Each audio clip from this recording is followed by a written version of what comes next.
Boa noite, a paz do Senhor Jesus. Amém? Glória a Deus. Nesse culto de hoje, nós estamos falando sobre um tema importantíssimo. E o texto que eu quero falar com vocês no começo do culto é o mesmo que eu vou pregar nessa noite.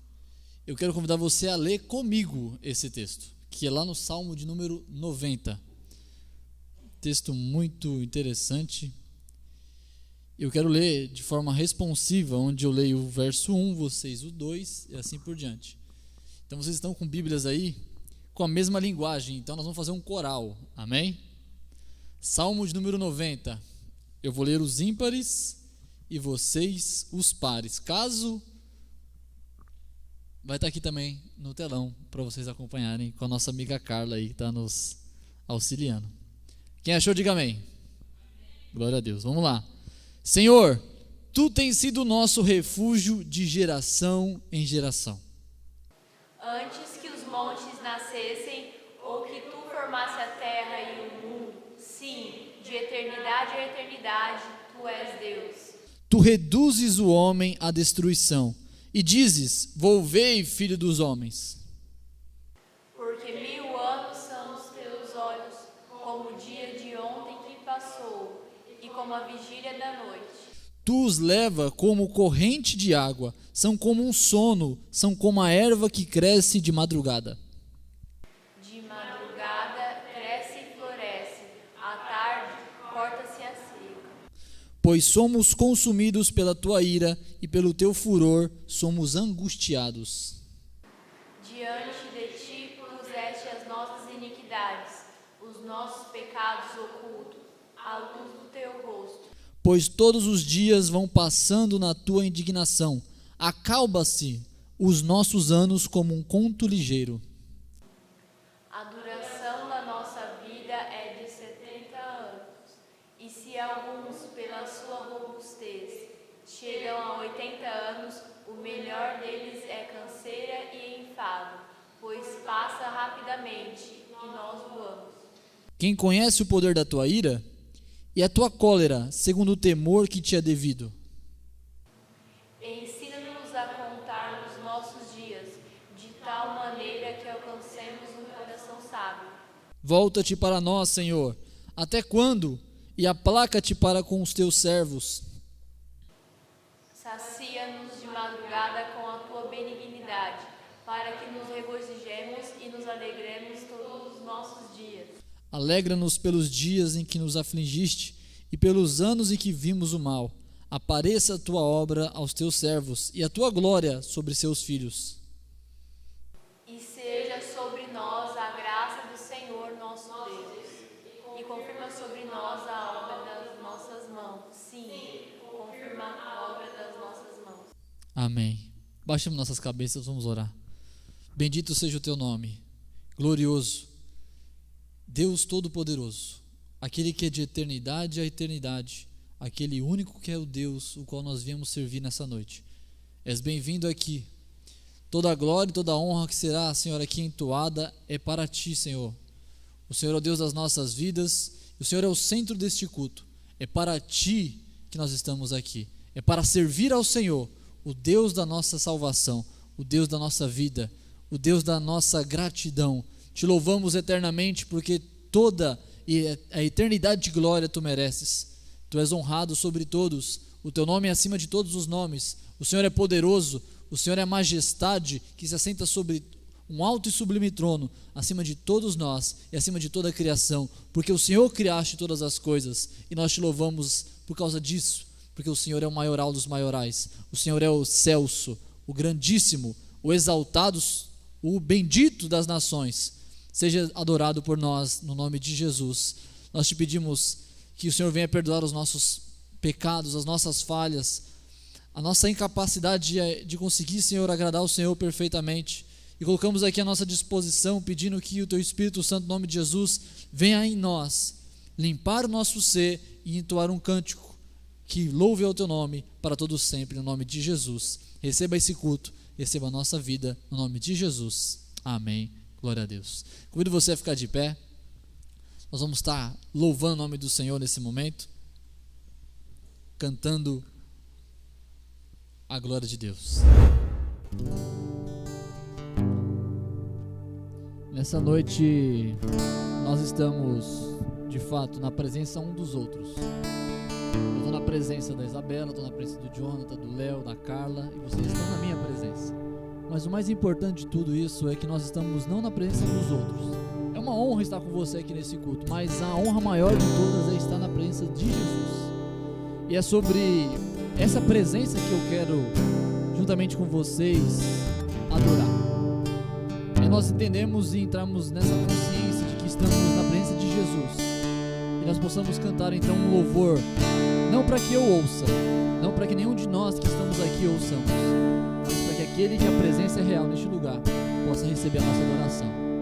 Esse nome e essa pessoa é Jesus, amém? Jesus, em tua presença, reunimos-nos aqui, contemplamos tua face e rendemos-nos a ti, pois um dia a sua morte trouxe vida a todos nós e nos deu completo acesso ao coração do Pai. Jesus, em tua presença, reunimos-nos aqui, contemplamos tua face e rendemos-nos a ti, pois um dia a sua morte trouxe vida a todos nós e nos deu completo acesso ao coração do Pai. E o véu que separava já não separa mais. A luz que outrora apagada agora brilha e cada dia brilha mais. Só pra te adorar e fazer teu nome grande e te dar o louvor que é devido. Estamos nós aqui Só para te adorar. só pra te adorar e fazer teu nome grande e te dar o louvor que é devido. Estamos nós aqui.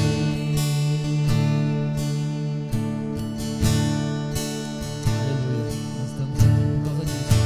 Por causa da morte de Cristo que nos abriu um acesso livre a Deus. Aleluia. O véu que separava já não separa mais. A luz que outrora apagada agora brilha e cada dia brilha mais. Estamos aqui, esse acesso, aleluia. Só pra te adorar, fazer teu nome grande e te dar o louvor que é devido.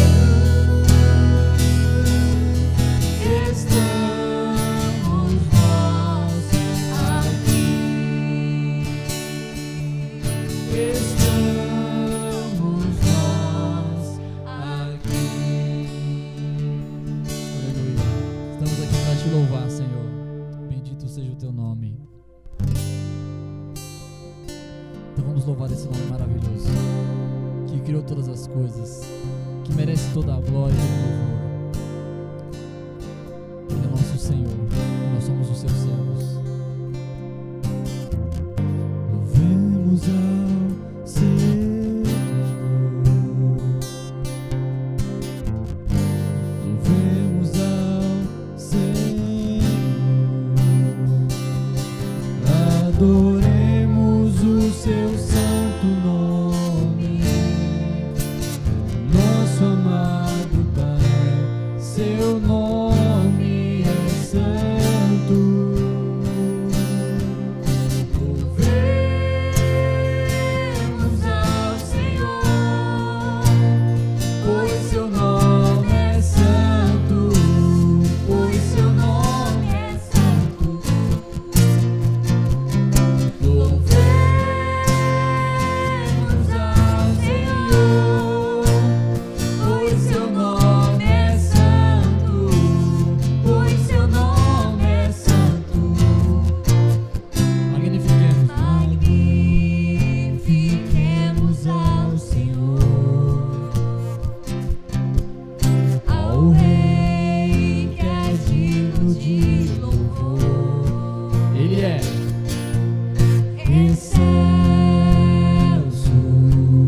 supremo, diga com força, pois digno de louvor. Magnifiquemos, magnifiquemos ao Senhor. Vamos cantar de coração a esse Deus. É o Rei que é digno de louvor.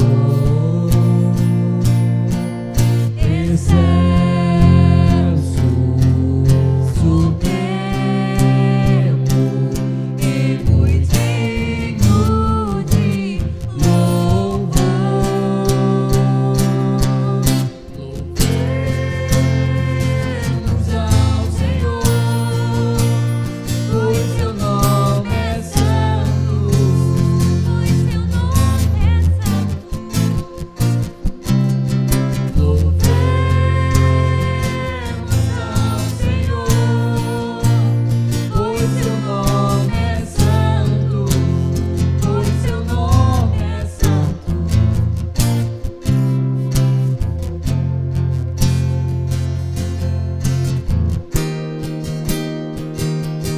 Aleluia.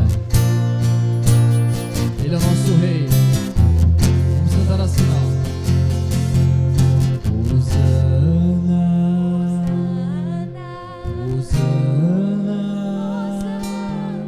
Hosana, Hosana ao nosso Rei.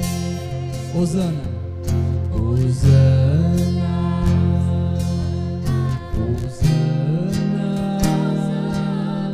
Hosana, Hosana ao nosso Rei. Hosana, Hosana, Hosana, Hosana ao nosso Rei. Cristo é a nossa vida, o motivo de louvor em nosso novo coração. Pois morreu a nossa morte para vivermos sua vida, nos trouxe grande salvação.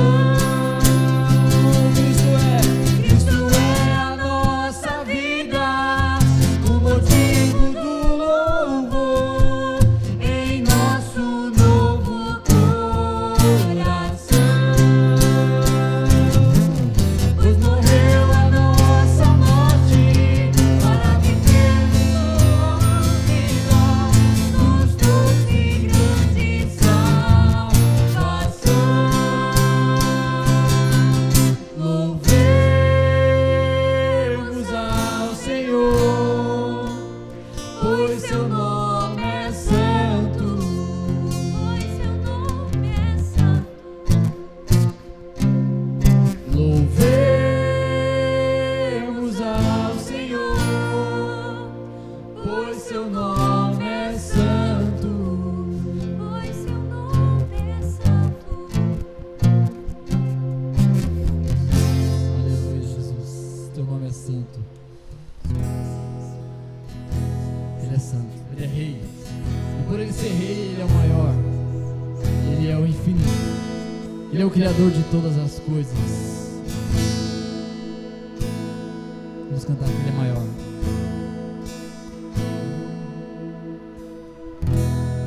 Não há Deus maior. Não há Deus melhor. Também não haverá. Não há Deus tão grande. Não há outro Como nosso Deus. Vamos dizer novamente. Convido você a cantar. Não há Deus maior. Não há Deus melhor. Também não haverá. Não há Deus tão grande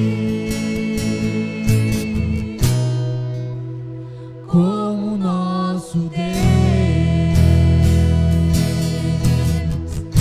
Criou os céus, criou a terra, criou o sol e as estrelas. Foi Ele. Tudo Ele fez, tudo formou.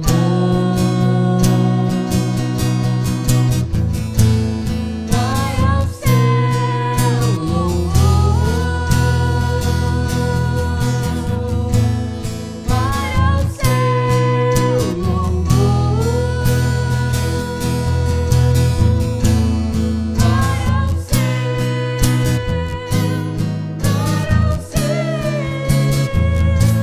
Vai ao céu, louvor. Não há Deus maior. Não há Deus melhor. Também não haverá. Não há Deus tão grande. Não há outro como nosso Deus. Criador. Criou os céus, criou a terra, criou o sol e as estrelas. Tudo Ele fez, tudo criou, tudo formou. Para mim, você adorarmos a Ele. Vai ao céu, louvor. Vai ao céu, louvor. Vai ao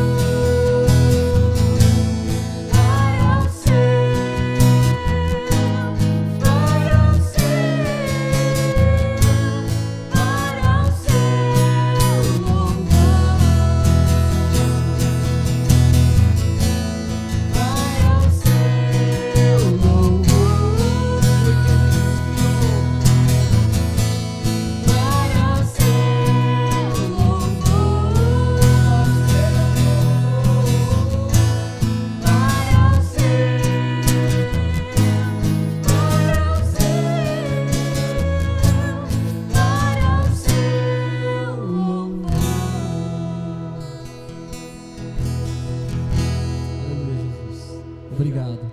Por seu louvor estamos aqui. Para seu louvor cantamos.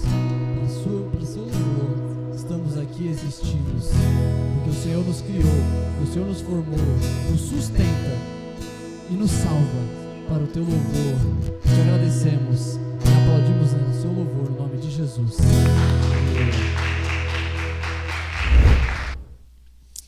Nesse momento nós temos a oportunidade de quem quiser e desejar ofertar na casa do Senhor também como forma de louvor e de gratidão. Você tem a oportunidade agora de levantar sua mão e a Carla vai estar levando o envelope até você. Mas caso você não tenha trazido, não se sinta constrangido, pois nós estamos aqui para louvar o nome do Senhor com aquilo que Deus conhece do nosso coração. Amém? Enquanto isso, Quero convidar a Isabela para estar orando pelas ofertas. Amém? Senhor querido e amado, estamos aqui, Pai, para te bendizer e te exaltar nesta noite, Senhor. Queremos te agradecer pela vida de cada irmão que está aqui, por aqueles que vão ofertar, Senhor, e também por aqueles que não vão ofertar, Senhor. Que o Senhor esteja nos abençoando, recebendo o nosso louvor, Senhor, a nossa gratidão, Pai, recebendo o nosso melhor a Ti, Pai, porque é essa a intenção do nosso coração, te louvar e te engrandecer, Senhor. Em nome de Jesus, te agradecemos por tudo, Pai. Amém. Bem, como já foi dito, você pode abrir a sua Bíblia comigo. Livro de Salmos, capítulo de número 90. Quando você vai abrindo, quero contar uma história. Conta-se que um homem atrasado, desesperado para chegar até a estação de trem, foi apressadamente correndo até a ferrovia, porque ele ia pegar o trem da manhã, o primeiro horário. E ele foi correndo, chegando ali ainda ofegante. Quando ele chega na plataforma, ele encontra ali um funcionário. Chega para o funcionário e pergunta: quando que sai o trem das 8h01? E aí o funcionário olhou para ele e respondeu: às 8h01. E ele pegou e olhou assim, retrucou, meio que afobado ainda com aquela, ofegante com aquela corrida que ele tinha feito. Ele olhou e disse o seguinte: mas o meu relógio está marcando 7h57. O relógio da igreja está marcando 7h59. E o relógio da estação está marcando 8h04. Qual dos relógios eu devo então me guiar? E então o funcionário ali olhou para ele e disse: você pode escolher qual você quiser, qual relógio você preferir. Porém, você não poderá tomar mais o trem das 8h01, porque ele já partiu.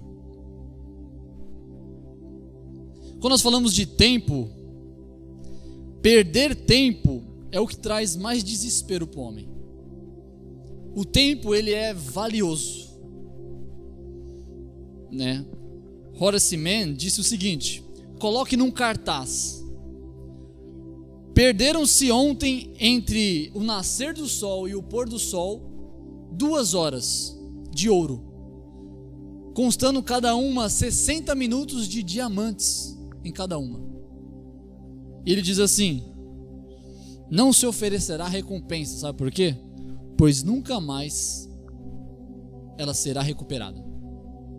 Se você perder uma hora do seu dia, se você perder 1 minuto do seu dia, pode passar o tempo que for, você pode procurar quanto você quiser, você não vai encontrá-lo. O tempo é uma coisa que só passa, nunca volta. O tempo é uma coisa que não tem como nós retornarmos para buscarmos. O tempo, ele passa e você não o recupera. Por isso que o tempo é algo tão valioso para o homem. Porque nós nos encontramos nesse exato momento. Você aí fale a sua idade para você mesmo. Você não vai voltar a ter 12 anos, você não vai voltar a ter 10 anos, você não vai voltar a ter a sua infância, você não vai voltar. Por isso que o tempo é tão precioso, porque ele não volta. Porque se tivesse como você recuperá-lo, ele não seria tão precioso assim. Você não valorizaria tanto ele assim quanto nós valorizamos hoje. E como a ilustração que eu disse aqui, há vários relógios. Nessa ilustração haviam 3 relógios, mas existem vários relógios, os quais têm sincronizações diferentes. Existe o relógio do sucesso, o qual vai despertar em determinada hora. Existe o relógio que está ajustado uma outra hora, diferente do primeiro, que é o relógio da felicidade. Existe o relógio, por exemplo, o relógio da alegria. Existe o relógio do sucesso. Existe o relógio de várias coisas. Eclesiastes 3 vai dizer que existe tempo para todas as coisas. Tudo debaixo do sol tem um tempo determinado. Inclusive existe o relógio da morte, onde todos nós, uma hora vai despertar para mim ou para você. Esse relógio vai chegar e nós vamos ter que enfrentar aquele tempo. Mas existe um relógio que é mais importante que todos. Um relógio que as pessoas muitas vezes não levam em conta, mas que é o relógio mais importante para nós não perdermos o horário, não perdemos um compromisso. E nós precisamos estar sempre atento, analisando ele, de olho nele, para que a gente não venha perder o voo para com Deus. O voo de encontro para com Deus. Esse relógio é o relógio de Deus. Esse relógio ele é diferente de todos os outros. Ele é um relógio próprio. Ele é um relógio que não é um relógio da fama, não é um relógio dos seus sonhos, não é um relógio da morte, é um relógio de Deus. E nós precisamos estar atentos para esse relógio. O relógio de Deus é o relógio que eu e você precisamos estar de olho, para que a gente não venha se perder como aquele homem e perder o trem ou o voo em direção a Deus. E para nós refletirmos sobre isso, como nós nos assegurarmos de remir o nosso tempo com sabedoria, eu te convido a refletir comigo no Salmo de número 90, que vai falar justamente sobre isso, sobre como nós devemos remir o tempo, como nós devemos nos ajustar para que o nosso relógio não esteja bagunçado em relação ao relógio de Deus, mas antes ajustar o nosso relógio para termos um relógio correto com o compromisso que temos com Deus. Salmo 90. Tradicionalmente, o Salmo 90 é o salmo que é o salmo de Moisés. Moisés provavelmente, ele, já no final da sua carreira, aquele que libertou o povo do Egito, o povo de Israel do Egito, Moisés faz uma retrospectiva, ele lembra de tudo que o povo passou no deserto, até o momento que agora ele está às portas de Canaã. Nós sabemos que Moisés não entrou na terra de Canaã. E ele está ali, ele está olhando para trás e lembrando tudo aquilo que aconteceu. Porque afinal de contas, o tempo não volta. A gente pode só apenas retornar nossa memória para ele. E ele olha para tudo aquilo e ele vê uma coisa incrível. Havia pessoas que não souberam administrar o seu tempo adequadamente. Havia pessoas que os seus relógios estavam adiantados. Como por exemplo, a rebelião que aconteceu de Coré. Se você abrir a sua Bíblia em Números, capítulo de número 16, você vai ver que existia quem? Existia aqueles que se rebelaram contra Moisés e quiseram tomar a autoridade dele. Queriam falar assim, não, a sua liderança não está boa, nós vamos através de um outro caminho, para ser mais rápido. E esses adiantados no relógio sofreram as consequências, a qual abriu-se a terra e engoliu todos eles. Mas houve aqueles também atrasados no seu relógio. Quero, por exemplo, os 10 espias, aqueles incrédulos com a promessa de Deus de que eles iam herdar a terra prometida. Eles chegam e trazem um tumulto todo e desanimam a todo mundo, inclusive a Moisés e Arão. Deus, por causa da incredulidade deles, disse o seguinte: vocês não entrarão no meu repouso. Então a Bíblia fala assim que os corpos deles ficaram pelo deserto. Eles não chegaram até a terra prometida. Esses foram os atrasados. Nós não podemos nem estar adiantados no tempo e nem atrasados no tempo. E Moisés está fazendo essa reflexão. Como deve então o nosso horário? Como deve então o nosso tempo estar ajustado? Se muito adiantado, pecamos. Se muito atrasado, não chegamos. Qual deve ser então a nossa lei para regularmos a nossa vida de tempo na presença do Senhor? E a primeira coisa que ele faz depois de olhar tudo isso e ver que o povo desperdiçou o tempo que tinha, andando muitas vezes em círculos no deserto, ao invés de ir diretamente e desfrutar da terra prometida, ele vê que eles perderam muito tempo. Se você colocar aí no Google Maps e colocar para você ir de a pé do Egito até Israel, dá mais ou menos uns 2, 3 dias de a pé. E o povo demorou quanto tempo? 40 anos. Então você imagina Moisés, que provavelmente conhecia o caminho para ir do Egito até a terra prometida, olhando e falando: nós demoramos 40 anos para chegar aqui. O que aconteceu para que isso ocorresse? Veja, ele não perdeu, como eu disse, 2 horas do nascer do sol ao pôr do sol. Eles perderam 40 anos. É muito tempo. Você imagina você com 40 anos despertando para a vida. Fala assim: agora eu vou fazer faculdade. Ou você despertar com 80 anos. Fala assim: agora eu vou ter filhos. Moisés está velho. Moisés está olhando a sua geração, que muitos deles morreram num caminho de velhice e não alcançaram a promessa. Moisés está olhando tudo aquilo e pensando: como nós devemos remir nosso tempo? A primeira coisa que Moisés faz, no versículo 1 e no versículo número 2, o texto fala assim que ele faz uma confissão de quem Deus era, da confiança que ele tinha em Deus, e também uma confissão de fé. Olha só: Senhor, Tu tens sido nosso refúgio. Olha só a confiança nele. O Senhor é nosso refúgio, de geração em geração. Antes que os montes nascessem, ou que Tu formaste a terra e o mundo, sim, de eternidade a eternidade, Tu és Deus. Moisés inicia uma confissão de reconhecimento que Deus, Ele é, de fato, aquele que era antes de todas as coisas e que vai ser aquele que é depois de todas as coisas. Ele reconhece um atributo de Deus chamado eternidade. A eternidade, ela não é porque é uma coisa muito longa. A eternidade é aquilo que não tem começo e não tem fim. Essa é a ideia da eternidade. É uma ideia que a nossa mente não consegue captar, porque eu e você tivemos um início, e eu e você já imaginamos que vamos ter um fim.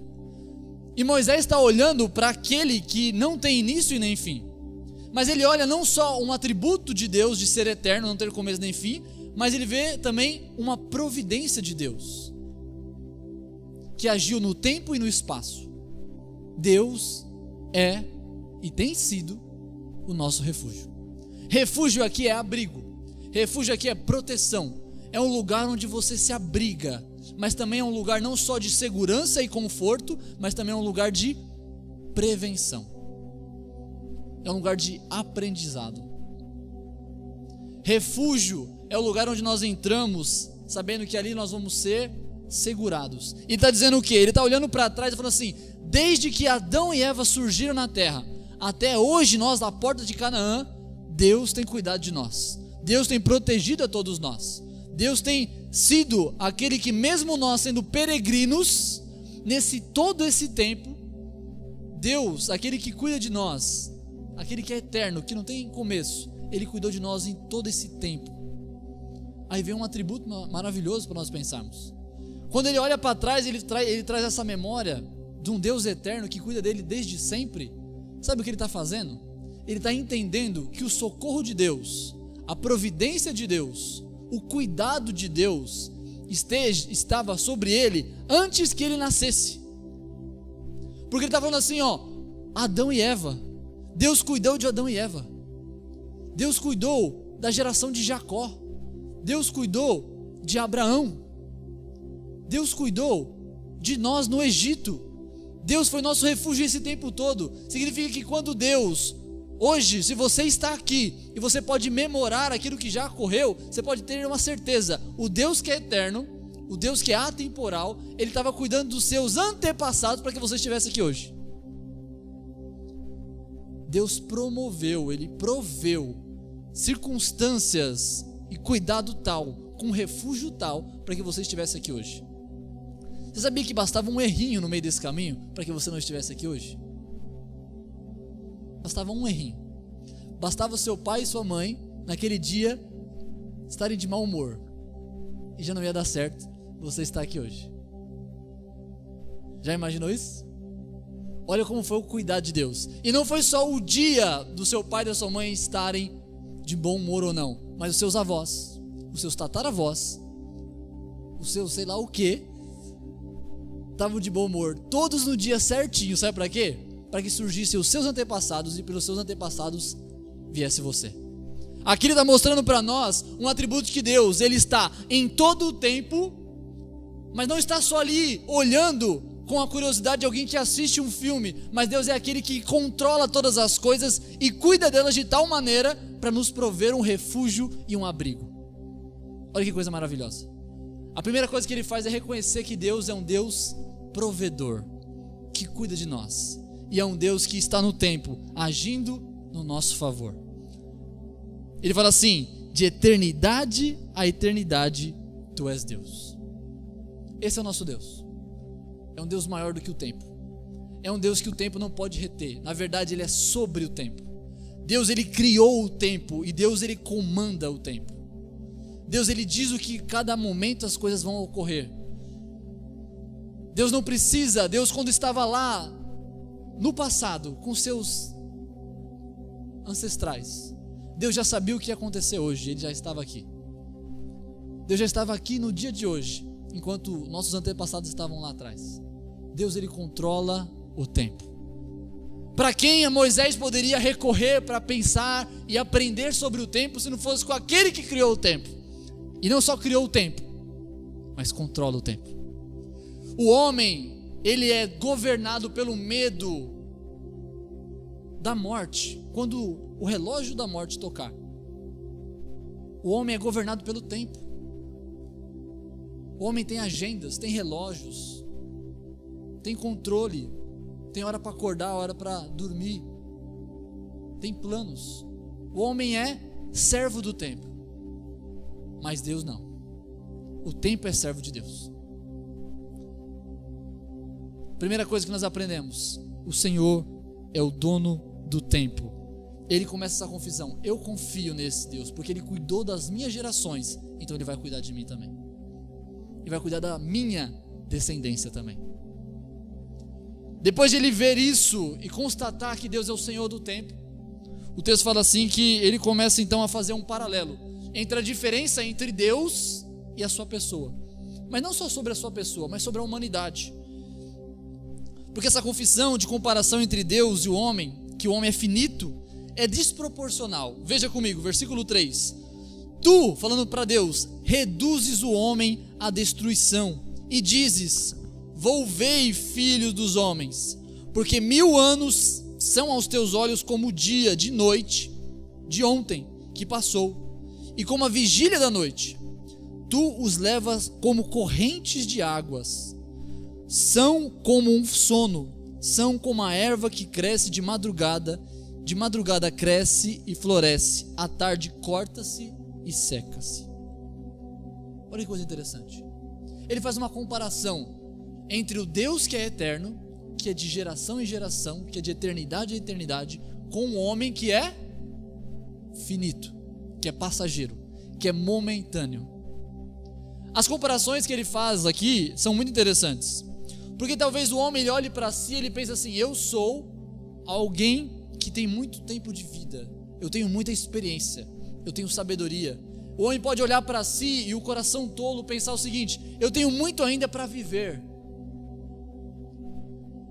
Ele pode pensar esse tipo de coisa, mas ele pode pensar isso apenas se ele fizer uma comparação ou em relação a alguma coisa menor que ele. Por exemplo, se você olhar para uma flor e olhar para a sua vida, você vai falar assim: isso aqui é pífio, eu vivo muito tempo.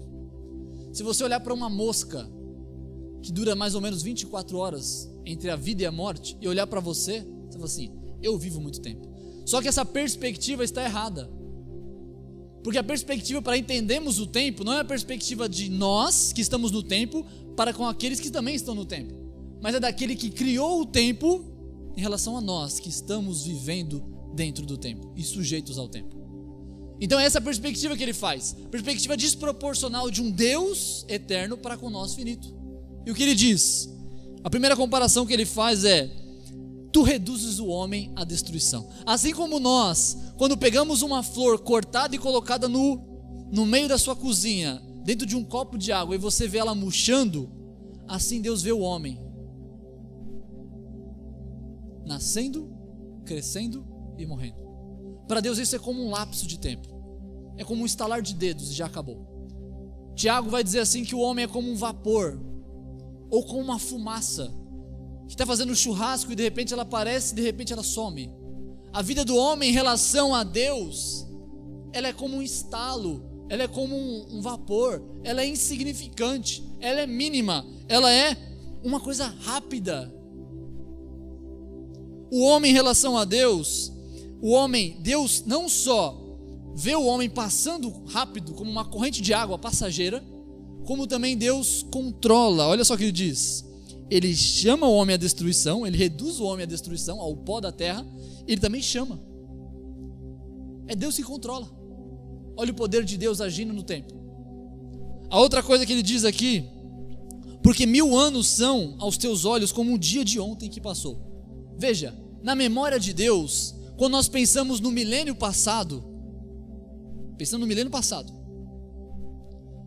nós, para podermos entender o resumo de um milênio, os historiadores, para chegar até o nível de doutorado, para poder fazer uma tese em relação a um milênio, eles vão demorar no mínimo entre 10 a 14 anos estudando o resumo de 1000 anos. De 10 a 14 anos. Para entender o resumo de um milênio. Para Deus, é como se fosse o dia de ontem. Está vivo na memória de Deus. É como aquilo que você comeu ontem. É como se 1000 anos fosse para Deus. Acabou de acontecer. Está tudo nítido na mente dele. O tempo de Deus é desproporcional ao nosso. 1000 anos se passaram, para Deus é como se fosse o que ele acabou de sonhar. Está vivo na mente. Não é nada. Em comparação à eternidade, o que são 1000 anos? O texto ainda faz uma outra comparação. É como a vigília da noite. Como aquele sono que você dá aquele relapso e acorda. É rápido. Tu os leva como corrente de água. São como um sono. São como a erva que cresce de madrugada cresce, floresce e à tarde corta-se e seca-se. Uma coisa rápida. O homem, quando Moisés olha para tudo isso, ele vê que as coisas são que o tempo para Deus é visto de uma outra perspectiva completamente diferente da nossa. Eu lembro de pensar, e eu gosto de pensar, quando eu olho para pessoas mais velhas, como meus avós, e como uma tia, por exemplo, que faleceu aí há pouco tempo. Ela tinha 101 anos. E eu gosto de imaginar que aquilo que nós aprendemos na escola, falando sobre a Primeira Guerra Mundial, por exemplo, que nós precisamos estudar para tentar pensar como que talvez foi o pensamento do povo que viveu naquela época e por que aconteceu daquela forma. Quando aconteceu a Primeira Guerra Mundial, minha tia estava com 15 anos. Quando aconteceu a Segunda Guerra Mundial, ela já era mãe e ela viu isso acontecendo. A Guerra Fria, o período militar aqui no Brasil, que a gente estuda e ouve falar e não vivemos. Cada minuto é como se você chegasse para aquela pessoa e falasse assim: nossa, como é que foi? É como se ela fosse um fóssil vivo daquilo que passou pelo tempo e vivenciou tudo aquilo que a gente só sabe por teoria. Assim é Deus. Se é uma tia que tem 101 anos, tem muita história para contar e muito para nos ensinar a respeito de como viver, passando por todas essas experiências. Imagine o Deus da eternidade, que 1000 anos é como se fosse ontem para ele. A sabedoria é infinita, o conhecimento é eficiente, e é por isso que Moisés procura socorro nesse Deus, porque antes que tudo fosse criado, Deus já estava lá. Não há sabedorias ou experiências melhores para consultar do que aquele que estava antes do tempo e vai estar depois do tempo. E então no versículo de número 7, ele começa então a recobrar a memória de como é triste saber que os tempos que nós vamos passar aqui na terra serão tempos, sabe como? Influenciados por um erro chamado pecado. Então a partir do versículo 7, ele, sabendo da sua brevidade da vida, ele recorda que o homem perdeu um presente tremendo que é chamado de eternidade. Por causa do quê? Do pecado. Provavelmente estava recordando Adão e Eva. Havia o fruto do conhecimento do bem e do mal, que se eles comessem, Deus falou que eles iriam morrer. E existe a árvore da vida, que se eles comessem, haveria vida eterna. E então Moisés deve se lembrar disso e falar o seguinte: os poucos anos que vamos passar serão mais marcados pela dor do que pela alegria. Então ele começa a lamentar. Ele começa a trazer um lamento. Mas também ele começa a trazer no final, mais do que um lamento, uma confissão de pecados. Vamos ver. Pois somos consumidos pela tua ira, e pelo teu furor somos angustiados. Diante de ti puseste as nossas iniquidades, os nossos pecados ocultos, à luz do teu rosto. pois todos os nossos dias vão passando na tua indignação. Acabam-se os nossos anos como um conto ligeiro. A duração da nossa vida é de 70 anos, e alguns, pela robustez, chegam a 80 anos. O melhor deles é canseira e afado, pois passa rapidamente e nós voamos. Quem conhece o poder da tua ira e a tua cólera, segundo o temor que te é devido? É um lamento que termina uma confissão. Lamenta pelo tempo que, na verdade, geram mais dores e sofrimentos, como angústia, como tristeza, como consequências do pecado e da morte. Nós não sabemos lidar até hoje com a morte. Por que nós não sabemos lidar com a morte até hoje, se nós temos mais de 6.000 anos de história? Ainda não aprendemos a lidar com a morte. Você sabe que irá nascer, morrer, você sabe que os seus parentes irão nascer e morrer, mas quando um deles se perde e morre, nós entramos em pranto profundo. Por quê? Porque ainda não nos acostumamos com a ideia da morte, porque nós não nascemos para essa morte. Nós somos criados e projetados por Deus para a vida eterna, por isso nosso coração não consegue conceber essa ideia da morte.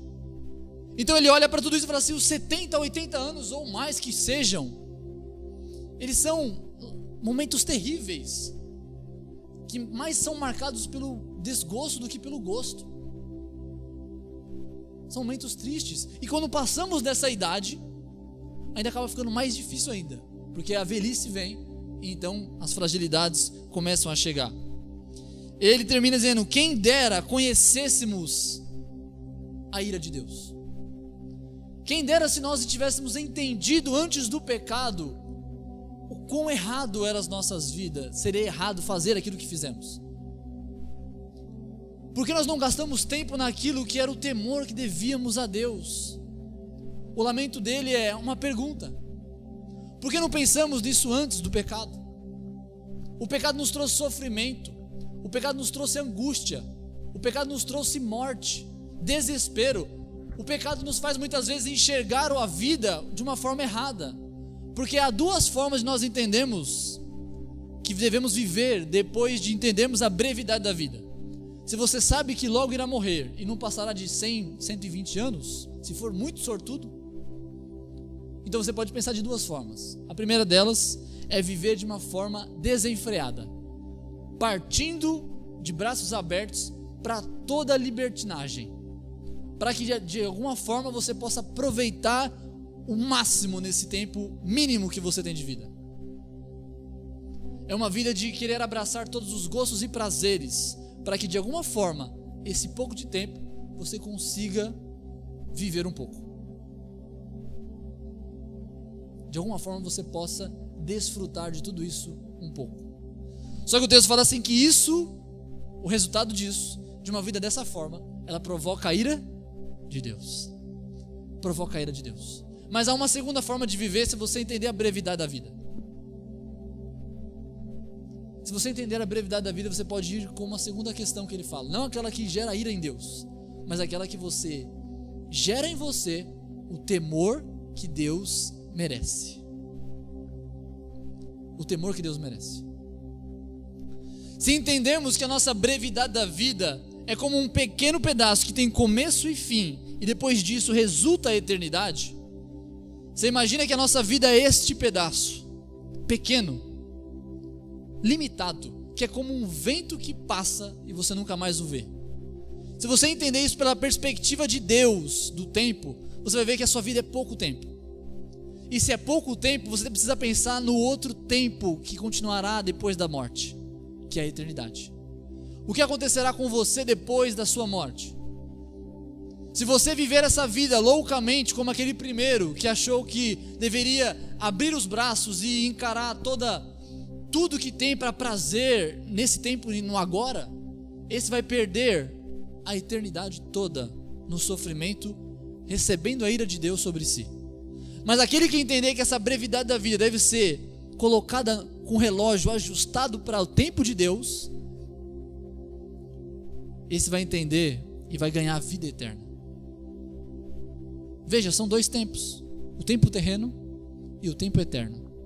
O tempo passageiro, que é de sofrimento, e o tempo eterno, que pode ser, dependendo do que você decidir viver a sua brevidade da sua vida, com sabedoria ou com tolice. Como vai ser o nosso coração? Um coração que busca nesse pequeno tempo abraçar tudo e todos, ou um coração que reflete e fala: eu devo viver o temor que o Senhor, o temor que é devido ao Senhor. Eu quero contar um filme que ilustra muito bem a ideia de tempo. O filme chama Clique, e ele fala a respeito de um homem, que o ator principal é o Adam Sandler, e ele está ali com a sua família. Ele tem 2 crianças pequenas, uma esposa e um trabalho. E o anseio do coração dele era que ele conseguisse uma promoção tal que iria mudar toda a família dele, toda a situação financeira dele. Só que, visto a situação que ele estava, o descontrole dentro da sua casa, dentro da sua própria agenda, dentro da sua própria saúde e tudo mais, ele não conseguia controlar nada. Então ele decidiu ir atrás de um controle, não só para sua casa, para controlar os seus bens eletrodomésticos e assim por diante, mas também para resolver um pouco dos seus problemas da vida. Ele chega até um supermercado para encontrar algo, um controle universal que controlasse tudo na sua casa, e um rapaz chamado Morty lhe apresenta um controle, mas não um controle para sua casa, um controle para a sua vida. Ao apresentar esse controle para ele, ele falou assim: você vai resolver os seus problemas aqui.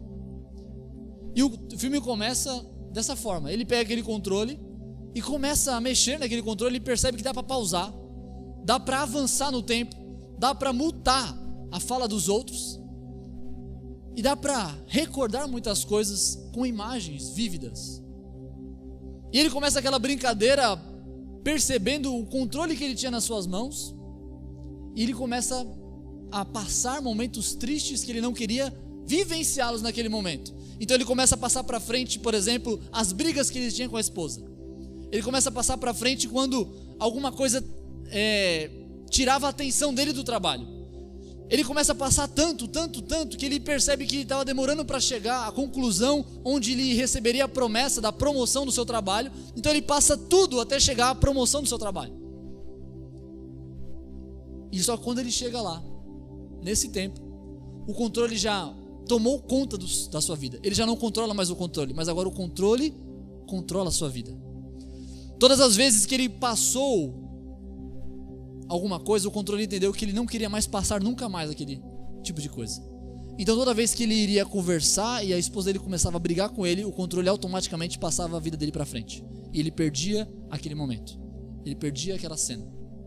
Toda vez que ele tinha um lugar que ele se sentia talvez não muito confortável, passava-se para frente. Toda vez que ele ficava doente, passava-se para frente. E ele foi perdendo vida, até que quando ele chega no futuro, descontroladamente, ele olha para o passado e viu que não viveu. Ele viu que ele perdeu tempo de vida. Ele percebe que ele perdeu a sua esposa. Ele percebe que ele perdeu o relacionamento com seus filhos. Ele percebe que ele perdeu o carinho do pai. Porque quando ele passava o controle para frente, ele agia de um modo automático. Ele ligava o controle automático e ele vivia de uma forma que mais para frente ele não vai concordar. E vai ver que muitas vezes, no piloto automático que ele se ficava, no momento que ele passava para frente aquele momento, não era o que ele queria viver. Ele perdeu tudo. Perdeu sua saúde. E o filme termina com ele morrendo. Sem saúde, sem família, sem esposa, sem nada. Depois ele teve uma outra chance, mas não é esse ponto que eu quero chegar. Então o filme termina dessa forma: o descontrole do tempo. Muitas vezes nós somos dessa forma.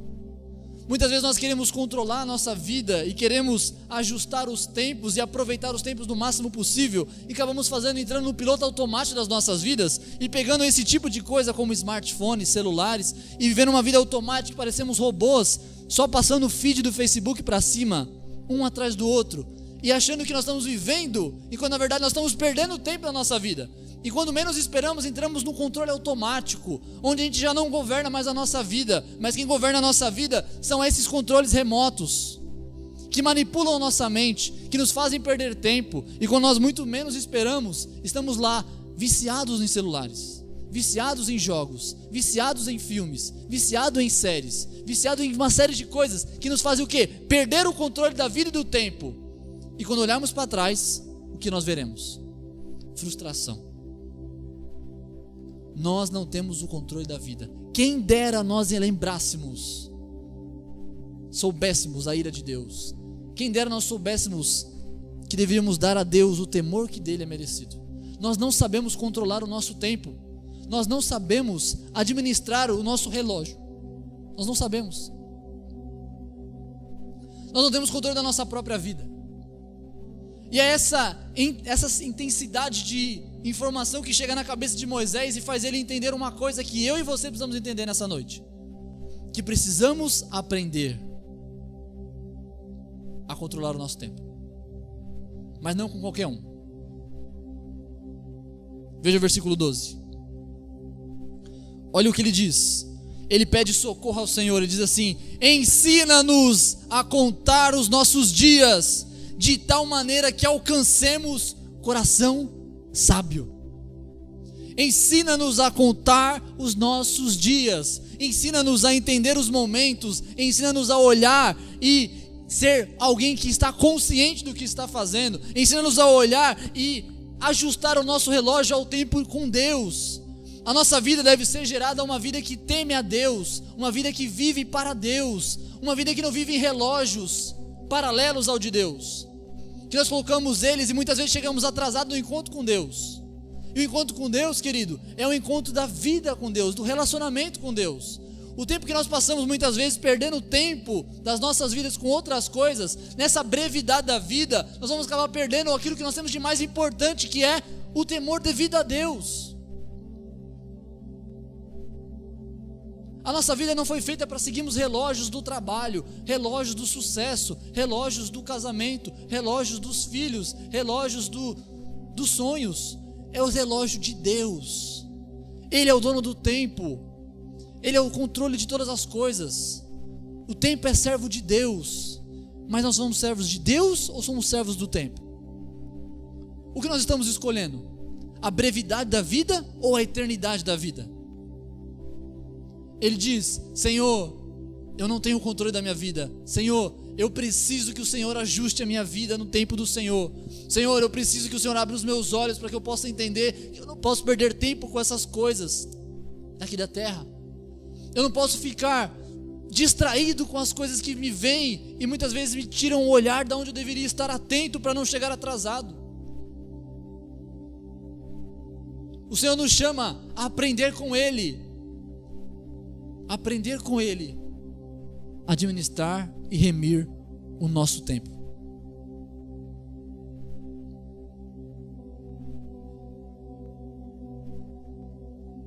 Precisamos que o Senhor nos ensine a ajustar o nosso relógio. Precisamos olhar para as coisas que vêm nos distrair e precisamos dar um basta nisso tudo. Antes que você acabe como aquele homem que achou que controlando a sua vida com controle, ele iria resolver tudo. Não é você tomando o controle da sua vida que vai te fazer alguém bem sucedido. É dando o controle para Deus. Dando o controle para Deus. Deixe Deus te ensinar a remir o seu tempo. Então ele termina, depois de fazer isso, ele se volta para Deus e ele começa a orar. A oração é a chave, queridos. A vida de oração. Nós precisamos gastar mais tempo em oração. Nós precisamos gastar mais tempo falando com Deus. Nós vamos gastar mais tempo ouvindo a Deus pela sua palavra. Nós ouvimos tantas pessoas, ouvimos familiares, ouvimos professores, ouvimos amigos, ouvimos colegas, ouvimos vídeos de pessoas falando. Nós lemos muita coisa na internet, mas quanto tempo nós lemos e ouvimos a voz do Senhor? Quanto tempo nós gastamos falando ao Senhor? Ensina-nos a guardar, a remir o nosso tempo, de maneira que nosso coração seja um coração sábio. Sabedoria é o que nós precisamos. Para, diante da brevidade da vida, nós podemos entregar ao nosso coração para ser instruído por Deus, para vivermos uma vida sábia. E ele termina dizendo uma oração de súplica, pedindo ao Senhor. Olha só o texto.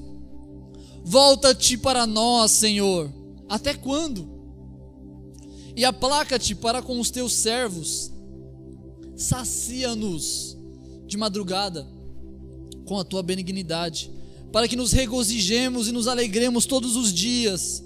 Alegra-nos pelos dias em que nos afligiste e pelos anos em que vimos o mal. Apareça a tua obra aos teus servos e a tua glória sobre os seus filhos, e seja sobre nós a graça do Senhor, nosso Deus, e confirma sobre nós a obra das nossas mãos. Sim, confirma a obra das nossas mãos.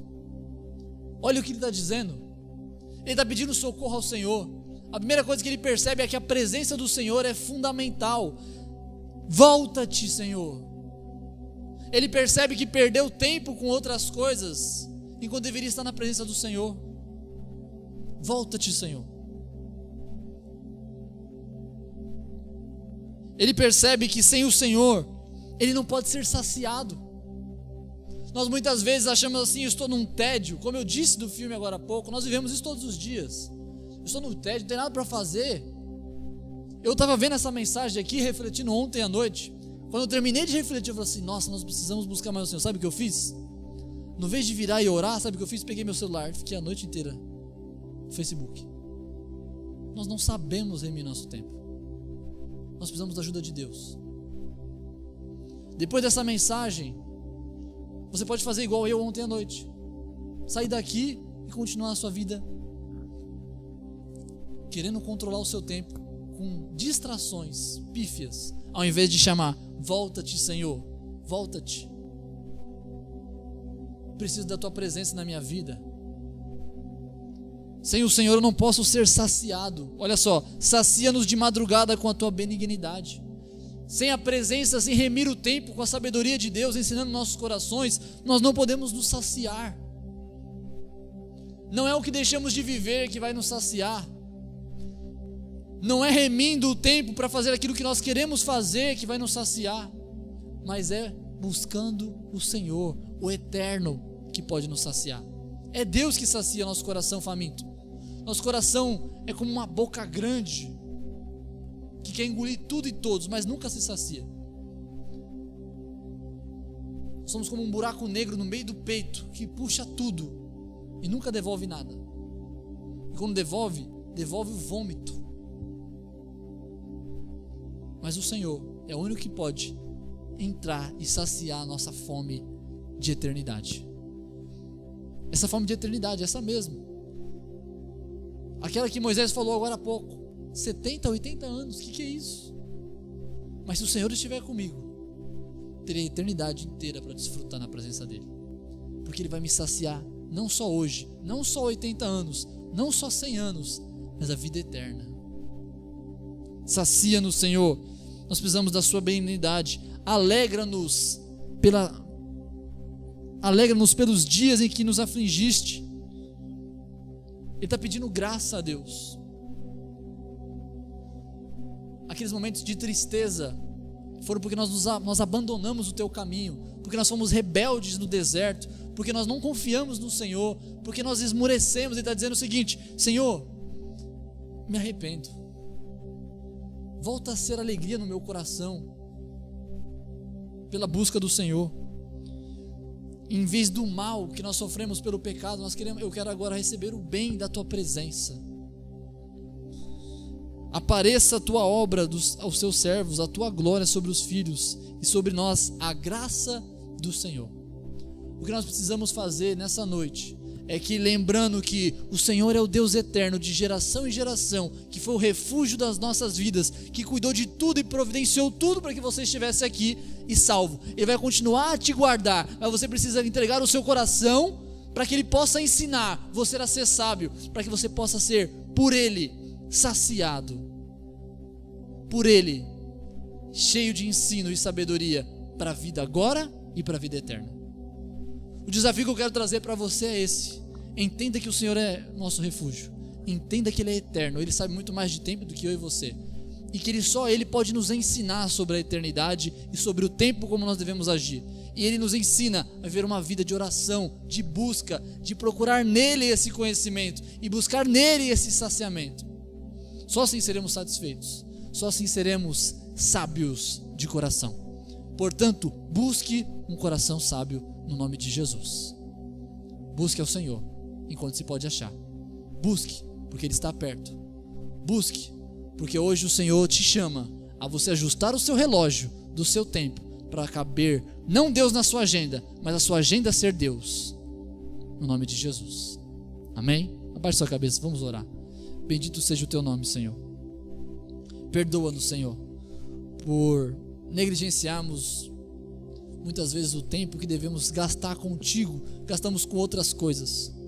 Que muitas vezes, achando que nós sabemos e queremos ser donos do tempo, nós acabamos, Senhor, nos perdendo e nos entregando, Senhor, a um modo automático e perdemos a nossa vida. Querido Deus, precisamos da tua ajuda. Ensina-nos a contar os nossos dias de maneira tal que alcancemos um coração sábio.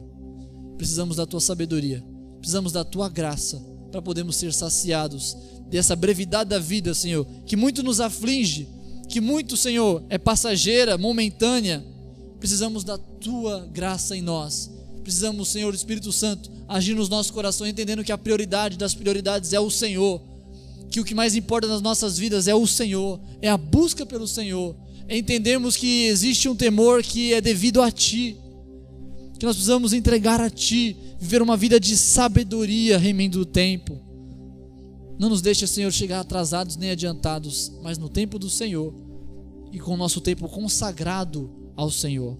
Que esse seja o nosso único relógio, para que não venhamos nos perder no meio do caminho, no nome de Jesus. Amém. Glória a Deus. Louvado seja o nome do Senhor. Que essa palavra possa, no meu e no seu coração, fazer a diferença. Possamos lembrar sempre isso. E você possa chegar na sua casa, ou aqui mesmo, onde você estiver, e orar: Senhor, ensina-me a contar os meus dias, de maneira tal que eu possa encontrar um coração, ou alcançar um coração sábio. Fique de pé no nome de Jesus. Que você tenha uma semana abençoada no nome de Jesus. Fico feliz pela tua presença. Tenha um dia ou uma semana de trabalho abençoado, e que Deus possa te levar a estar mais perto dele no nome de Jesus. Amém? Feche os seus olhos, vamos. Alguém tem algum pedido de oração?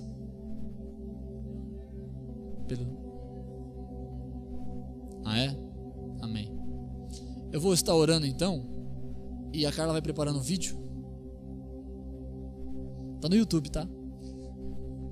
Feche os seus olhos então, vamos orar pela vida do Lucas no nome de Jesus. Bendito Deus e Pai, na tua presença estamos, te agradecemos por esse culto maravilhoso, te agradecemos pela tua graça nas nossas vidas, te agradecemos pelo teu cuidado em nós. Pai, queremos pedir o seu cuidado, Pai, sobre a vida do Lucas, o irmão da Carla. Pedimos, Senhor, no nome de Jesus, que o Senhor venha e com a tua graça, com a tua bênção, com a tua cura na vida dele, Pai, para que aquela criança, Senhor, não venha sofrer, Senhor, dessa doença terrível que é a diabetes, Senhor, mas o Senhor possa o livrar, dar sabedoria aos médicos, ou então agir com a sua mão milagrosa, que nós confiamos que tem todo o poder para fazer o que o Senhor quiser. Por isso colocamos a vida dele no teu altar, para a tua glória, para o teu louvor, que tudo isso seja, Senhor, para nós juntos agradecermos a Ti por tudo que o Senhor tem feito. Também peço, Senhor, a bênção, Senhor, sobre a vida daqueles que não puderam vir hoje, Senhor. Visita aqueles, Pai, que hoje, Pai, talvez não conseguiram remir o seu tempo da forma adequada para poderem vir e buscar o Teu nome, Pai, como nós aprendemos nessa noite. Pai, em nome de Jesus, desperta neles, Senhor, um coração que coloque, Senhor, a sua vida todinha como um coração sábio, ensinado pelo Teu Espírito Santo, guiado pela Tua palavra, para poder, Senhor, viver uma vida de entrega total ao Senhor, de uma vida integral na Tua presença, no nome de Jesus. Desperta os corações Paz cansados, e bênção, Senhor, no está nome de começando Jesus. agora Senhor, mais nos um ensina a vivermos, Senhor, uma vida na Tua presença e na Tua graça, no nome de Jesus. Amém. Vamos despedir no nome de Jesus. Pai, obrigado por esse culto novamente, te louvamos, te bendizemos, receba a nossa adoração no nome de Jesus e pedimos a Tua bênção, que o amor de Deus Pai, a graça infinita de Jesus Cristo, nosso Senhor, Salvador e Rei, e a comunhão e a consolação do Espírito Santo seja sobre todos nós e daqueles que professam o Teu nome hoje e eternamente. A igreja diz: Deus abençoe na paz e na bênção do Senhor Jesus. Paz e bênção, está começando agora mais um CEPAB News. com as suas notícias da semana. Nós somos a comunidade evangélica Paz e Bênção e agradecemos a sua presença. É tempo de frutificar. Deus nos chamou pela sua palavra para darmos frutos verdadeiros. Este é o tema desse ano. Santidade e evangelização é a marca da frutificação. Participe dos nossos cultos. Às terças-feiras, culto de oração, às 19h30. Às quintas-feiras, culto de ensino, às 19h30. Estamos estudando o livro de Hebreus. E aos domingos, culto de celebração, também às 19h30. Venha e traga toda a sua família. Não deixe de orar pelos nossos pastores, pelos ministérios da igreja, pelos nossos eventos, pelas células e seus líderes. E ore não só pela igreja local, mas de todo o mundo, aqueles que compartilham da mesma fé, mas não da mesma liberdade. Acompanhe a CEPAB pelas redes sociais. Comunidade Evangélica Paz e Bênção, a igreja família pertinho de você.